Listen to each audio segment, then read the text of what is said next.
Hi everyone, this is me Nidhi Gupta, your English coach. कैसे हैं सब लोग। आज बात करने वाले हैं एक बहुत ही ज्यादा इंपॉर्टेंट टॉपिक की, और वो टॉपिक है how to find out keywords from any chapter. आप अगर मेरे साथ स्टार्टिंग से जुड़े हुए हैं, अगर आप मेरे साथ लिटरेचर के क्वेश्चन आंसर्स की प्रैक्टिस करते हैं या कोई भी चैप्टर पढ़ते हैं, चाहे एनसीईआरटी की बुक से, चाहे मेरे वन शॉट से या कहीं से भी, आपने मेरे थ्रू एक वर्ड बहुत ज्यादा सुना होगा, वो होते हैं कीवर्ड्स। ये मैं आपको बार बार बोलती हूँ कि बेटा किसी भी सब्जेक्ट के किसी भी क्वेश्चन के किसी भी आंसर को अगर आप इंप्रेसिव बनाना चाहते हैं, आप टीचर को ये बिलीव दिलाना चाहते हैं कि मैम देखो मैंने कितना अच्छा आंसर लिखा है और मुझे हर एक पॉइंट पता है इस चैप्टर के बारे में, तो मैं एवं ही कुछ भी नहीं लिख रहा हूँ, मैं बहुत अच्छा आंसर लिख रहा हूँ। अगर आप ऐसा सब कुछ करना चाहते हैं तो उसका एक ही सोल्यूशन होता है। क्या होता है उसका एक ही सोल्यूशन? कीवर्ड्स लिखना, राइट। तो इन कीवर्ड्स को पहचानना कैसे है किसी भी चैप्टर में, और कैसे कैसे आप फाइंड आउट इनको कर सकते हैं, वो मैं आज आपको थोड़ा सा इसका आइडिया देने वाली हूँ। इससे पहले देखो, अगर आप लोग भी यही सोचते हैं कि मैम हम क्वेश्चंस तो बहुत सारे लिखते हैं, मतलब आंसर्स तो बहुत सारे लिखते हैं, बहुत बड़े बड़े लिखते हैं, लेकिन ना टीचर हमें कभी नंबर नहीं देती, वो हमारे नंबर काट लेती है। तो उसका रीजन भी यही होता है, ध्यान रखना कि आप जो भी आंसर्स लिख रहे हैं ना बच्चों, वो इतने ज्यादा पिन पॉइंटेड नहीं होते। आप राउंड अबाउट आंसर्स लिख देते हैं और वो चीज नहीं लिखते जो टीचर को चाहिए। वहीं पे सारी मिस्टेक हो जाती है आपसे, और आपको पूरे 3 में से 3, 6 में से 6 नंबर नहीं मिल पाते। इंग्लिश में स्पेशली ये बहुत ज्यादा जरूरी होता है, बाकी और सब्जेक्ट्स में तो होता ही है। वहां तो आप वैसे भी फैक्ट्स याद करते ही हो, जैसे एसएसटी हो गया, साइंस हो गया। इंग्लिश में क्या है, फैक्ट्स थोड़ी है। इंग्लिश में क्या है, चैप्टर बेस्ड कॉन्वर्सेशन है। तो आपको चैप्टर से रिलेटेड कीवर्ड्स जरूर से जरूर पता होना चाहिए। कैसे फाइंड आउट करेंगे वो मैं आपको आज के सेशन में बताऊंगी। इससे पहले एक इन्फॉर्मेशन और आपको दे दूं, अगर आप आज ये वीडियो देख रहे हैं दैट मीन्स 22 ऑफ फैब को देख रहे हैं, तो 23 ऑफ फैब को आप लोगों के लिए एक बहुत इंपॉर्टेंट सेशन आने वाला है, वो है कीवर्ड्स ऑफ फर्स्ट फ्लाइट का, राइट। क्योंकि मैं आपको वन शॉट करा चुकी हूँ सारे फुटप्रिंट्स विदाउट फीट के, और कीवर्ड्स के मैं करा रही हूँ, लेकिन बिकॉज आपका पेपर है तो कल का जो सेशन 23 फेब का आपका जो सेशन होने वाला है, उसमें मैं जितने भी चैप्टर्स हैं, जल्दी से मुझे बताओ चैट सेक्शन में अगर आप अभी मेरी वीडियो देख रहे हो तो, कि कौन कौन से चैप्टर्स के मैंने नहीं कराए हैं। ठीक है, आपको पता होगा स्टार्टिंग वाले चैप्टर्स रह गए थे, लास्ट वाले करा दिए थे। तो अभी हम क्या करने वाले हैं, कल का सेशन बहुत धुआंधार सेशन होने वाला है, full to revision of first flight book with the help of these keyword, जो मैं आप लोगों को कराने वाली हूँ। अरे कहां गया कीवर्ड्स, जो मैं आप लोगों को कराने वाली हूँ। ठीक है, चलो अब मैं आप लोगों को बता देती हूँ कि कैसे आपको खुद भी ढूंढने हैं। अगर आपको लगता है किसी चैप्टर का मेरे थ्रू रह गया है तो आप कैसे ढूंढोगे। देखो, ये मैंने ना एक चैप्टर लिया है वल्ली का, ठीक है, मैडम राइट से बस सबने देखा था। अब मैं अगर चाहूँ कि मैं इस चैप्टर को पढ़ते टाइम इसमें कीवर्ड्स ढूंढूं, तो मैं क्या करूंगी बताओ जरा। उन पिन पॉइंट्स को ढूंढूंगी जो चैप्टर का बेस लाइन बना रहे हैं। हर चैप्टर के, हर स्टोरी का एक प्लॉट होता है। प्लॉट से क्या मतलब हुआ कि भाई किस टॉपिक के ऊपर वो स्टोरी बनी हुई है, उस चैप्टर में एग्जैक्टली क्या क्या लिखा हुआ है, और कौन कौन से पॉइंट से हमें वो चैप्टर याद रहेगा, उनको कीवर्ड्स बोलते हैं।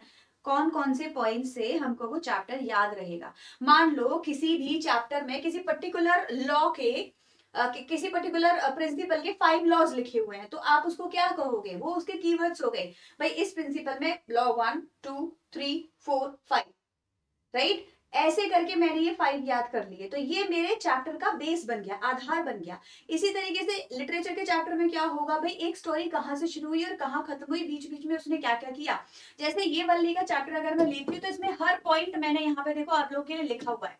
अगर आप लोग इसको नोटिस करोगे तो यू विल सी कि यहाँ पे मैंने हर पॉइंट आपके लिए लिखा हुआ है। फॉर एग्जाम्पल, टाउन वल्ली की डिजायर क्या थी, हर desire was to travel in bus, right. ये एक उसका पॉइंट हो गया, मैंने यहाँ लिखा नहीं है, पर उसकी डिजायर आप समझ जाना कि उसकी डिजायर क्या थी, ट्रैवल इन बस वंस एटलीस्ट। और वो बस कहाँ जा रही थी, सिटी की तरफ जा रही थी। तो ये आपका ये कीवर्ड हो गया। अब अगर आपको ये चीज पता है ना वल्ली के बारे में ऑलरेडी, तो आप अपने आंसर्स में इसको फ्रेम कर सकते हैं। तो ये चीज अगर आपने चैप्टर पढ़ाई नहीं होगा तो आप जानोगे ही नहीं कि एग्जैक्टली कौन थी क्या था, राइट। तो चैप्टर पढ़ते टाइम वहां पे आपको अंडरलाइन इस चीज को कर लेना है। इसके बाद में हमें ये पता होना चाहिए कि भाई उसने बहुत सारी इंफॉर्मेशन गैदर की थी, तो उसने क्या किया था, इन्फो गैदर की थी। अच्छा, ये भी पता होना चाहिए कि जो इन्फो उसने गैदर की थी वो कैसे की थी, नेबर्स के थ्रू, है ना, नेबर्स के थ्रू की थी। इसके अलावा और कैसे की थी, जो ट्रैवलर्स है बस में आते जाते बैठते हैं उनसे उनके थ्रू की थी। क्लियर हो गया? देखो समझ आ रहा है, ये देखो प्लॉट बनता जा रहा है। उसके बाद में उसने क्या क्या इन्फॉर्मेशन गैदर की बता दो। टाउन कहाँ पे है हमारा? 6 माइल्स फ्रॉम अवर विलेज है। फेयर कितना है? 30 पैसे है।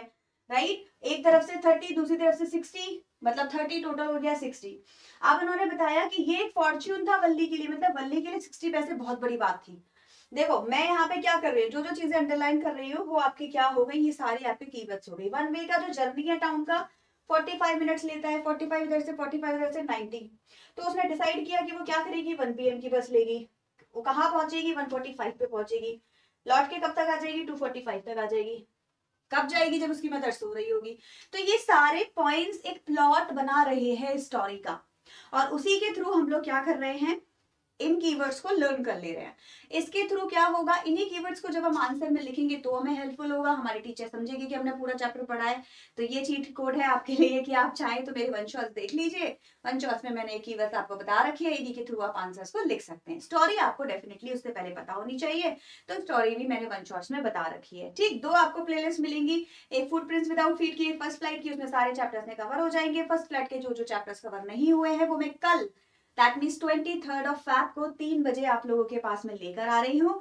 मेरे साथ में जरूर से उस सेशन में जुड़ना, आपका पूरा फर्स्ट फ्लाइट उस दिन कवर हो जाएगा। इसके बाद आपको कुछ और पढ़ने की जरूरत जहां तक मैं समझती हूँ नहीं होगी। जिन बच्चों ने एनसीईआरटी नहीं भी पढ़ी है वो भी आ सकते हैं, उनका भी सारा कवर हो जाएगा। आई होप ये वाला जो पॉइंट है जो मैं तुम्हें समझाने की कोशिश कर रही थी वो हेल्पफुल होगा। बाकी के चैप्टर्स पे जाके भी इसको ट्राई करो और तुम्हें समझ आ जाएगा कि कीवर्ड्स को कैसे बनाया जाता है। तो कोई रॉकेट साइंस नहीं है, ये बहुत इजी है। प्लॉट्स के अंदर आपको पॉइंट्स ढूंढने होते हैं जिससे आपको चैप्टर याद रहे। ओके, सेकेंडली उन्हीं आंसर पॉइंट्स को आप आंसर में लिखिए तो आपके आंसर्स बहुत ज्यादा इंप्रेसिव बने। आई होप ये आपको समझ में आ गया होगा। बहुत ही रॉ मैंने ये वीडियो बनाया सो दैट आपको क्लियर हो सके कि मैं क्या बोलने की कोशिश कर रही हूँ। जो भी क्वेश्चन है, जो भी डाउट है, कमेंट सेक्शन में ड्रॉप करो। आपको पता है मैं सारे क्वेश्चंस पढ़ती हूँ, सारे कमेंट्स देखती हूँ, और कुछ भी डाउट होगा तो पूछ लेना, मैं बता दूंगी। वीडियो अच्छा लगा होगा तो लाइक करना और फ्रेंड्स के साथ में करना share. Bye everyone and take care.